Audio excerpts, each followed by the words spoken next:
청취자 여러분 안녕하십니까, 조PD입니다. 비가 조금 잦아들고 해가 나왔습니다. 여기저기 도로가 물에 잠겨 아직도 통행이 안 되는 곳이 몇 군데 있더라고요. 와라간바 댐의 수위가 2월 12일 현재 지난주보다 31.1%가 오른 73%를 기록하고 있습니다. 불과 며칠 전이죠. 3일 전인가요? 그때 43%라 그랬었는데요. 31%나 증가했다고 합니다. 비가 엄청 오긴 왔나 봅니다. 아직 비가 좀 더 올 것이라는 예보가 있는데요. 좀 살살 왔으면 좋겠습니다. 자, 이제 키워드로 들여다보는 호주 뉴스를 한번 진행해 보도록 하겠습니다. 저희 팟캐스트는 아이폰의 팟캐스트 앱과 전화기 상관없이 팟빵 앱을 통해서 들으실 수 있고요. 페이스북 페이지, 유튜브 채널을 통해서도 들으실 수 있습니다. 검색은 Gday, 영어로 GDAY, 오스트레일리아는 한글로 쳐주시고요. 이렇게 찾으시면 바로 들으실 수 있습니다. 연락을 원하시는 분들은 0449-896-0552번이나 이메일 jopd@2bm.com.au로 해주시기 바랍니다. 이번 에피소드에서 다뤄볼 키워드는 20times입니다. 20배라는 말이지요. 지난 에피소드에서도 계속해서 전해드렸습니다마는 필립 로 총재가 이끄는 호주 중앙은행이 2월 이자율을 0.75%로 동결시켰습니다. 소매 시장의 경기가 심상치 않다는 통계 자료가 나오면서 이로 인해 올해 이자율이 더 떨어지지 않을까 하는 전망도 있다고 전해드렸습니다. 이렇게 중앙은행이 적극적인 금융정책을 통해 이자율을 계속 떨어뜨리면 자산가들이 금융시장에서 수익을 볼 수 없게 되면서 자산시장으로 몰리는 현상이 생길 것 같다고 말씀을 드렸는데, 최근 ABC 730를 보다 보니 부동산 시장이 강하게 반등하고 있다는 소식이 전해지고 있었습니다. 이 프로그램에서는 애쉬필드에 있는 한 아파트의 경매 장면이 나왔는데요. 시드니 시내에서 11km 정도 떨어진 이 지역 아파트의 중간 가격이 65만 달러 정도에 형성되어 있었습니다. 하지만 경매가 시작되고 비딩이 시작되면서 가격은 급격히 올라갔고 종국에는 93만 2천 달러에 낙찰이 되었습니다. 이 가격은 주인이 원하던 가격보다 약 20만 달러 정도 더 나온 가격이라고 합니다. 전문가들은 시드니와 멜번을 중심으로 부동산 가격이 강한 반등세를 보이고 있다고 분석하고 있었습니다. 오늘 전해드리려고 하는 것은 부동산 시장에 대한 것은 아니고요. 집을 소유하고 있는 사람과 소유하지 않은 사람이 은퇴했을 경우 부의 차이가 엄청나다라는 통계 자료가 나왔다라는 소식을 전해드리려고 합니다. 2월 10일자 ABC 뉴스에 보면 나이 많은 국민 중 집을 소유하고 있는 사람이 렌트를 하는 사람보다 20배 이상 잘 사는 것으로 통계 자료에 나타났다라는 기사가 실렸습니다. 20배. 그래서 오늘 20times라는 키워드를 뽑아보았습니다. 기사의 내용을 하나씩 짚어보겠습니다. 우선 호주 통계청이 밝힌 통계 자료부터 살펴보도록 하겠는데요. 이 통계 자료는 2017, 2018년 기간 동안의 자료를 정리한 것이고요. 대상은 한 가정에 최소한 한 명 이상이 65세 이상인 경우를 대상으로 했습니다. 이때 이들 가정의 순자산을 조사해 발표했는데요. 순자산이라는 것은 자산에서 부채를 빼고 남은 자산을 이야기합니다. 자산하면 오늘 현재로 그 가정이 가지고 있는 금융재산, 현금재산, 펀드재산, 적금재산, 예금재산 등을 말하는 것이고요. 이걸 다 합쳐서 자산이라고 합니다. 오늘 현재 그 가정이 가지고 있는 부채인데요. 예를 들면 신용대출, 주택담보대출, 마이너스 대출, 학자금 대출 등이 여기에 해당됩니다. 그러니까 한 가정이 가지고 있는 전체 자산에서 전체 부채를 빼고 남은 자산을 이야기합니다.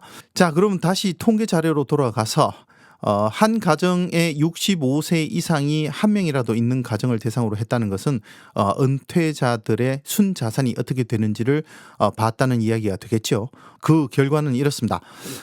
부동산 담보 대출이 없는 중간층 가정인 경우 순자산 규모는 96만 달러로 나타났고요. 부동산 담보대출이 있는 중간층 가정인 경우에는 93만 4,900달러로 나타났습니다. 얼마 차이는 없죠. 대출이 있고 없고에 따라서 순자산 규모가 크게 달라지지는 않습니다. 하지만 집을 가지고 있지 않은 렌트를 하는 경우 중간층 가정의 경우는 순자산이 겨우 4만 800달러로 집을 소유하고 있는 가정에 비해서 엄청난 차이를 보이고 있습니다. 약 20배의 차이가 난다는 결과입니다. 집을 가진 가정과 가지지 못한 은퇴 가정 간의 부의 격차가 엄청나죠. 이번에는 경제 전문가들의 분석을 한번 살펴보도록 하지요. ANZ의 경제 전문가인 펠리시티 MS는 지금 주택시장에 들어와 있지 않은 사람들은 앞으로 점점 힘들어질 것이라고 전망하고 있는데요. 부의 불균형과 세대 간의 불균형 상황이 갈수록 높아질 것이라고 전망했습니다. 그리고 딜로이트 액세스 이코노믹스의 파트너인 니키 허틀레 씨는 호주는 지금 주택을 소유해서 생기는 이득을 얻지 못하는 새로운 계층을 만들어내는 위험에 처해 있다고 현 상황을 설명하면서 우리는 현재 한 계층의 국민들이 다른 계층의 국민들에 비해 노후를 더 쉽게 설계할 수 있도록 놔두고 있는가라는 질문에 답은 명백히 그렇다라고 말하고 있습니다. 현재 우리가 가지고 있는 시스템이 한 계층이 다른 계층에 비해서 쉽게 노후를 설계할 수 있도록 방치하고 있다는 얘기겠죠. 자, 계속 보겠습니다. 그리고 호주는 현재 하우징 어포더빌리티의 위기 상황에 봉착해 있고 이런 상황은 점차 더 많은 사람들의 주택시장 진입을 막게 될 것이라고 분석했습니다. 말들이 되게 어렵습니다. 우선 뉴스를 보다 보면 하우징 어포더빌리티라는 말이 많이 나오는데요. 한국어로 한마디로 번역하기가 좀 힘들더라고요. 어디서는 주택 구입 능력이라고 번역했던데요. 어쨌든 하우징 어포더빌리티라는 의미는 얼마나 쉽게 주택을 구입할 수 있느냐를 말하는 것입니다. 이것이 위기 상황이라는 말은 주택을 구입하기가 너무 힘든다는 이야기지요. 왜냐하면 주택 가격이 너무 높아 살 엄두를 내지 못한다는 겁니다. 주택 가격이 계속 상승하게 되면 하우징 어포더빌리티는 점점 나빠지게 되는 것입니다. 2019년 6월 발표된 ANZ과 코로직 공동 연구 결과 리포트를 한번 본 적이 있는데요. 그 리포트에서는 한 가정이 주택 구입을 위한 20% 디포짓을 저축하기 위해서 몇 년을 돈을 모아야 하는가에 대한 자료가 나와 있습니다.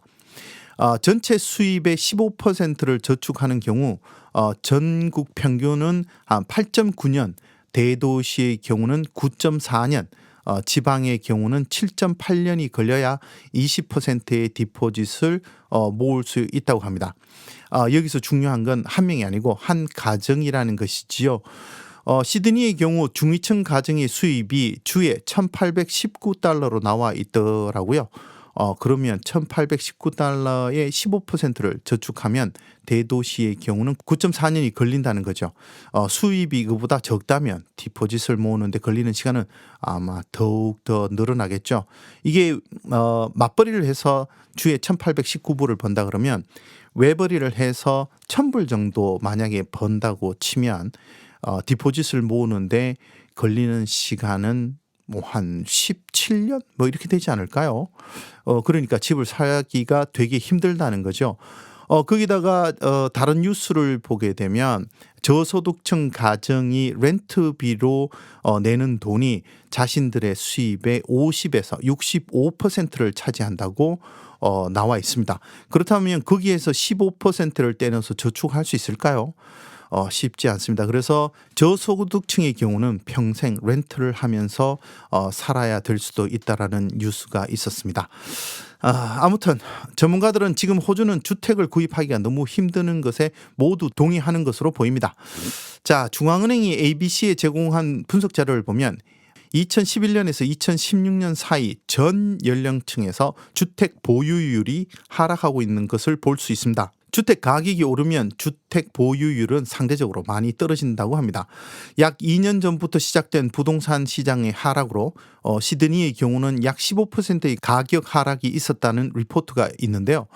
최근 들어 부동산 가격이 오르기 시작하고 있고 5월이 되면 그동안 떨어졌던 것만큼 다시 오를 전망이라고 합니다. 부동산 가격이 오르고 있는 것은 사실이지만 지속될 수 없을 것이라고 전문가들이 보고 있다고 하는데요. 가격이 이 정도 수준까지 오르는 것을 방치할 수 없기 때문이라고 지적하고 있습니다. 방치할 수 없다면 무슨 뾰족한 방법이 있는지는 잘 모르겠습니다. 호주의 젊은 층의 주택 보유율에 대한 자료를 한번 살펴보도록 하지요. 그라탄 인스티튜트의 가구 재정 프로그램 디렉터인 브랜든 코트 씨는 호주의 젊은 청장년들의 주택 보유율이 급격히 떨어지고 있다고 지적하고 있습니다. 시드니 멜번에 거주하는 18세에서 39세 사이의 청장년층의 주택 보유율은 2002년 이후로 계속 떨어지고 있는데 최근 주택 가격이 조금 하락하면서 살짝 올라갔었다고 합니다. 2002년에는 멜번에 거주하는 이 나이대의 사람들 중 34%가 주택을 보유하고 있었는데 2018년 조사에서는 22%로 떨어졌다고 합니다. 코트 씨는 이 위기 상황은 향후 20년간 지속될 것이며 갈수록 주택을 소유하는 국민들이 줄어들 것이라고 전망하고 있고 특히 저소득층의 국민들은 더욱더 주택 소유가 힘들 것이라고 보고 있습니다. 이런 현상은 호주 국민 생활 전반에 엄청난 결과를 가져올 것이라고 내다봤습니다. 이런 하우징 어포더빌리티를 개선하기 위해 우리 정부는 무슨 일을 하고 있을까요? 부동산 정책이란 게 있기는 있는지 모르겠습니다. 자세한 건 따로 한번 다뤄보기로 하고요. 우선 이 기사에서는 하우징 디포짓 스킴에 대해서 언급하고 있습니다. 앞서 말씀드린 것과 같이 주택 가격의 20%를 디포짓하기 위해 저축하는데 9.1년이 걸린다고 했습니다. 그런데 정부가 처음으로 주택을 구입하는 사람들에게 20%가 아니고 5% 디포짓만 있어도 집을 살 수 있게 해주겠다고 내놓은 정책입니다. 자, 여기서 잠깐 전문가를 전화로 연결해서 정부의 이 정책이 도대체 어떻게 하는 것인지에 대해서 한번 알아보도록 하겠습니다. 지금 H&H 로이어스의 김진환 변호사님이 전화로 연결되어 있습니다. 변호사님 안녕하십니까? 예, 안녕하세요. 반갑습니다. 네, 반갑습니다. 네, 이 전문가님을 모셔서 든든합니다. 네. 제가 좀 궁금한 것들이 있어서 한번 여쭤보려고 합니다. 네. 그래서 하우징 디포짓 스킴이라는 게 있는데 이게 전반적으로 정부가 뭘 해준다는 거죠? 그걸 설명을 조금 해주시겠습니까? 네. 올해 1월 1일부터 연방정부에서 The First Home Loan Deposit Scheme을 이제 시행을 했는데요. 네. 이제 통상 요새 이제 집을 대출을 받으려면은 이제 첫 주택 구매자 경우 집값의 80% 이상 융자를 얻는 경우 은행에서 아무래도 대출에 대한 위험이 크기 때문에 랜더스 모게지 인슈런스라는 거를 따로 구매를 하게끔 이제 하거든요. 80% 이상 빌릴 경우요? 네네. 네. 근데 이제 그 인슈런스 비용이 아무래도 뭐 최소 뭐 10,000불에서 뭐 얼마나 빚냐에 따라서 차이는 있지만 뭐 30,000불까지 뭐 갈 수도 있고요. 네. 근데 이제 아무래도 대출자가 은행의 돈을 못 갚는 만일 사태에 대비해서 은행이 일종의 보험을 드는 건데 이제 이 보험 비용을 구매자에게 먼저 페이를 하라고 이제 론을 빌릴 때 어레인지를 다 같이 하는 거죠. 그래서 이제 요런 비용이 상당히 어떻게 보면은 뭐 50,000불 뭐 디파짓 겨우 모아놨는데 또 추가로 여기에서 뭐 20,000불, 30,000불 가까이 되는 모게지 보험을 또 따로 이제 들어야 되는 상황이 발생을 이제 막기 위해서 정부가 이제 이 인슈런스 대신 보증을 이제 대신 서주는 겁니다. 보증을 그래서 지금 현재 네. 그래서 2020년 1월 1일부터 일단은 10,000자리를 지금 이제 배정을 했고요. 네. 그 다음에 이제 새 회계년도 이제 7월 1일부터죠. 그때 또 추가로 이제 10,000개 자리를 이제 추가 배정을 하겠다고 지금 발표를 한 상황이고요. 네. 네. 그래서 일단은 뭐 정부에서 이제 보증을 해주는 만큼 첫 주택 구매자는 조금 더 디파짓에 대한 부담이 상대적으로 줄어들고 또 첫 주택 구매를 빨리 좀 더 본인이 계획하고 있던 것보다 일찍 구매를 이제 할 수 있는 기회가 주어지는 거죠. 그러면 디포짓을 20% 이렇게 밑으로 하는 경우를 얘기를 하는 거죠, 그죠? 네, 맞습니다. 네, 뭐 혹시 아시는지 모르겠는데 은행에서 지금 최대 대출을 해주면 뭐 물론 개인에 따라 다 다르겠습니다만은 몇 %까지 해주나요? 그게 80%인가요? 그러니까 이전에는 뭐 95% 이렇게 해주던 시절도 있었어요. 근데 이제 아시다시피 그때 미국발 금융위기가 오면서 이런 이제 빌려주는 대출 정책이 엄청 더 까다로워지고요. 네. 그래서 요새는 이제 일반적으로는 은행에서 물론 이제 집, 어디 이제 지역에다가 어떤 종류의 주택을 사느냐, 아파트냐, 유닛이냐, 또 개인의 이제 소득이나 이런 걸 전체적으로 이제 은행마다 또 그런 대출 규정이 조금씩 다를 수가 있기 때문에요. 차이는 조금 있을 수 있는데 통상적으로 그 80% 대출 이상을 하게 되면은 이제 이 모기지 인슈런스를 이제 가입을 하라고 이제 은행에서 이제 무조건적으로 이렇게 어레인지를 하고요. 네. 전문직들 같은 경우에는 이런 거 없이 90%까지 해주는 데도 있고요. 네. 요거는 그래서 조금 개인의 직업이나 얼마나 이제 세이빙을 가지고 있냐 이런 거에 따라서 조금 다르게 은행에서 약간 좀 유동적으로 조건을 조정을 하는 걸로 알고 있습니다. 네, 그렇군요. 자, 그러면 이게 모든 사람한테 다 해당되는 거는 아니고 일단은 첫 주택을 구매하는 사람이어야 할 거고요. 그리고 또 다른 자격 조건들이 있나요?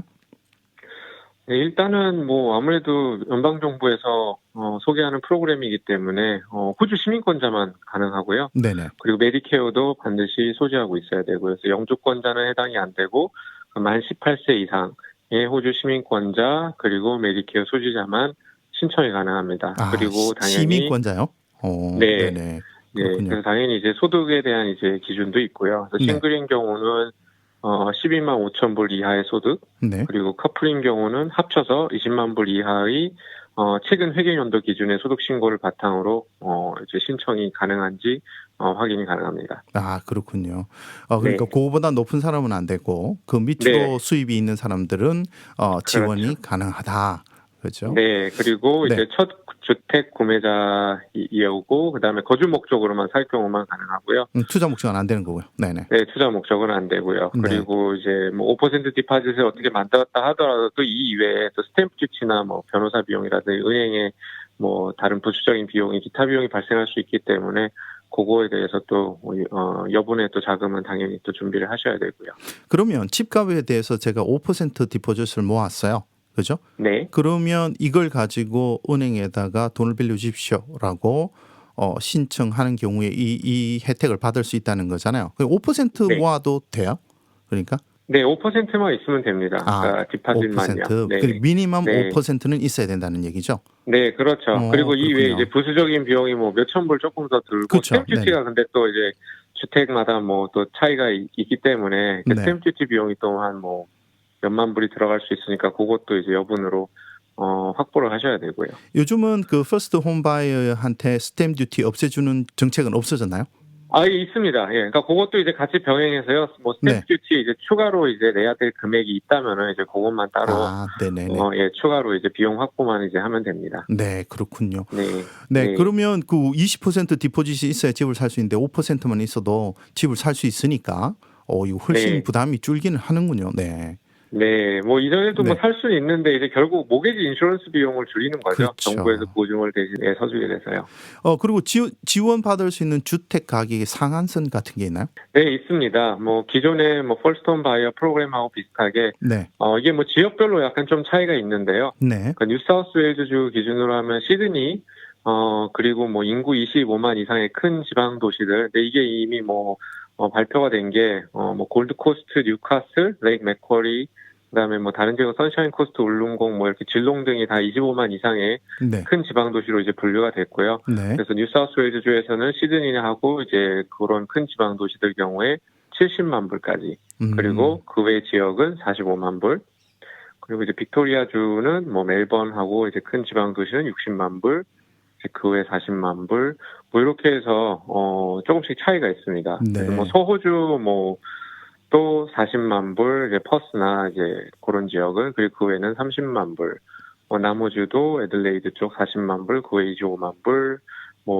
이렇게 해서 이제 각 지역마다 좀 다 다르게 책정이 되어 있습니다. 다른 지역들도 제가 다 나열을 해드릴까요? 그럼 제가 따로 정리해서 제가 또 따로 올려놓죠. 페이스북이나 이런 데 올려놓도록 하겠습니다. 이게 굉장히 다양하게 되어 있는 모양인데요. 그렇죠?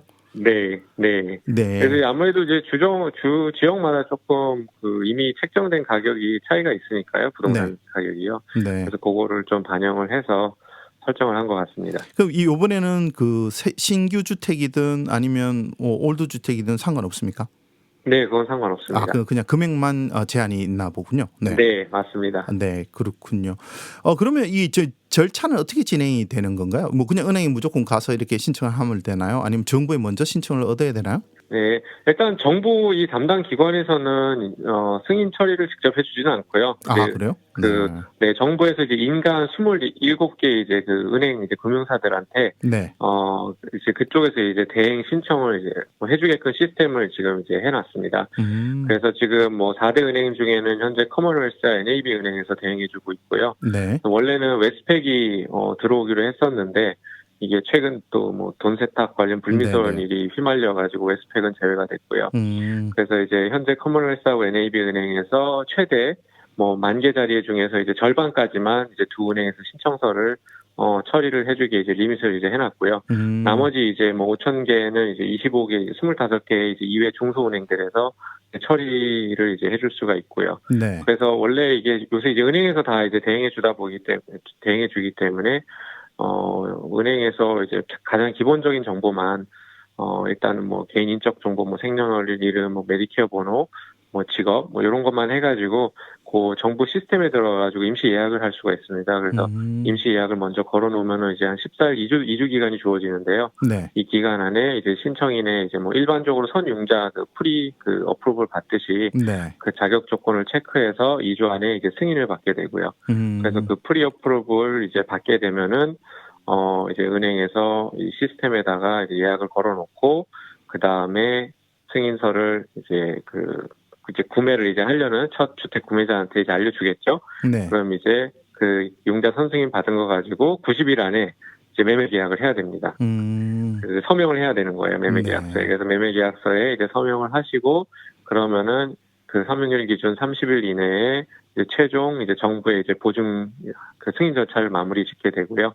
그래서 이제 정부에서 이제 이거에 대해서 보증서를 이제 우리가 개런터가 이제 되겠다 해서 개런티를 이제 해주면은 이제 은행 측에서는 이제 또 그거 보증서 발급 후에 100일 안에 이제 융자 뭐 어떻게 이제 진행을 하고 이제 뭐 그런 이제 소소한 금액들을 이제 세부 사항을 정리를 해가지고 이제 그 정부 기관에다 업데이트를 하게 돼 있습니다. 네, 그렇군요. 저는 정부에 먼저 승인을 얻어서 뭐 서티피케이트를 가지고 뭐 이렇게 가는가 했더니 그게 아니고 은행에다가 그냥 융자 얻듯이 가서 신청을 해보면 되는군요. 네. 네, 맞습니다. 그래서 은행에서 그 어차피 다 이거를 대행 처리를 해주기 때문에요. 네. 그래서 이게 숫자가 만약에 뭐 다 찬다 그러면은 은행에서도 알려줄 거고요. 그리고 뭐 웨이팅 리스트 뭐 그런 시스템도 있기 때문에 뭐 따로 이렇게 다른 기관을 가가지고 먼저 승인받고 그 다음에 은행 가고 이제 이런 좀 뭐라 그럴까 좀 어떻게 하면 되게 간소화하게 은행에서 다 처리를 할 수 있도록 이제 정부에서 이렇게 좀 해준 것 같습니다. 네.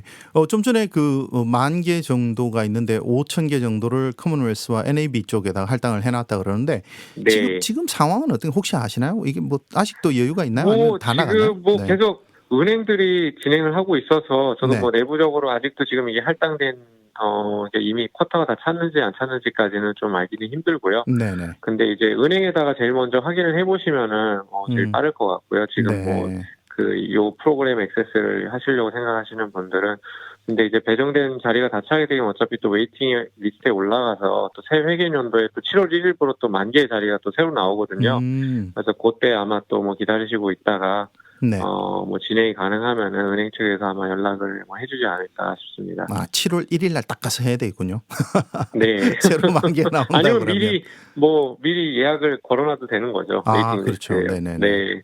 네, 선착순이니까요, 어차피. 네, 그렇군요. 그러면 이게 지금 내년 회계년도까지는 되는 게 확인이 되는데 혹시 그 후에도 이렇게 계속 되나요, 이게?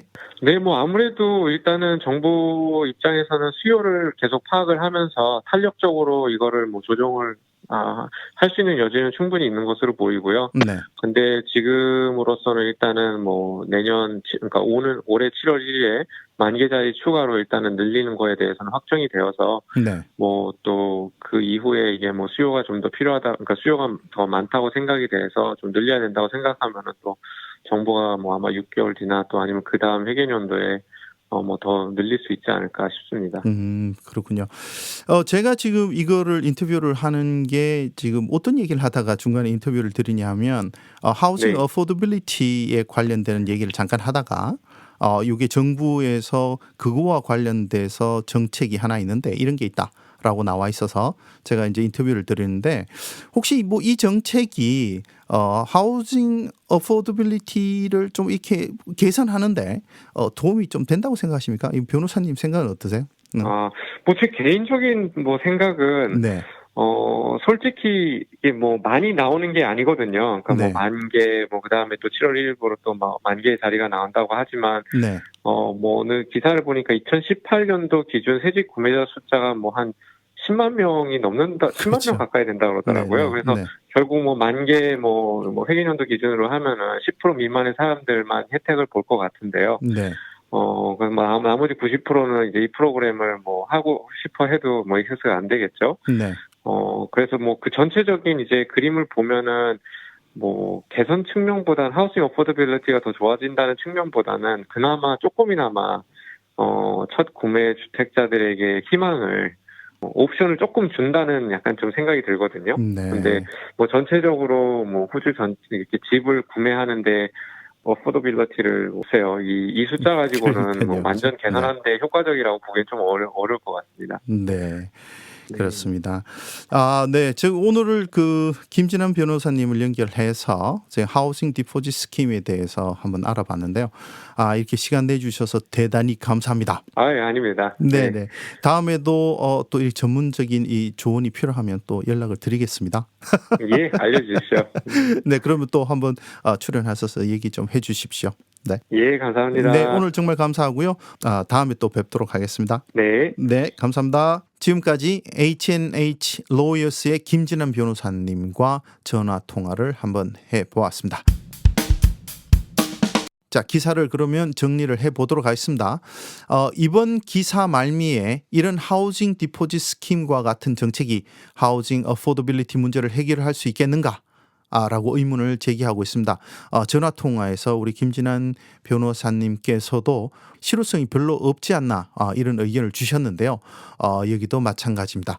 그레탄 인스티튜트의 코트 씨는 퍼스트 홈 디포짓 스킴은 듣기 좋은 정책이지만 종국에는 이 스킴을 적용할 수 있는 주택을 보유한 판매자들이 첫 주택 구입자를 유인하기 쉽게 만들어줄 뿐이다.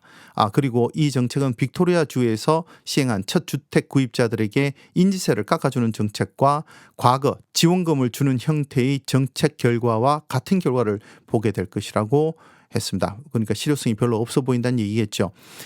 딜로이트 액세스 이코노믹스의 허틀리 씨도 이번 정책은 이전의 땜질 정책과 다름이 없고 하우징 어포더빌리티에는 어떤 변화도 줄 수 없을 것이라고 평가했습니다. 그 대신 사람들이 살고 싶어하는 곳에 주택을 더 공급하는 것이 근본적인 해결 방안이라고 한 주장을 마지막으로 기사가 마무리되고 있습니다. 자, 여러분 어떻습니까? 정부의 정책이 집값을 안정화하는데 도움이 되겠습니까? 아니면 집값을 뛰게 하는데 도움을 주겠습니까? 진짜 정책의 실효성에 의문이 갑니다. 집값을 일정 수준으로 낮춰주는 정책을 펴야 하는 건 아닐까요? 오늘은 주택을 보유한 사람의 순자산이 보유하지 않은 사람에 비해 20배 더 많더라라는 소식을 전해드렸습니다. 지금까지 저는 조PD였고요. 인터뷰에 응해주신 H&H의 김진환 변호사님께 다시 한번 감사드립니다. 저는 다음 시간에 다시 뵙겠습니다. 끝까지 들어주셔서 대단히 감사합니다.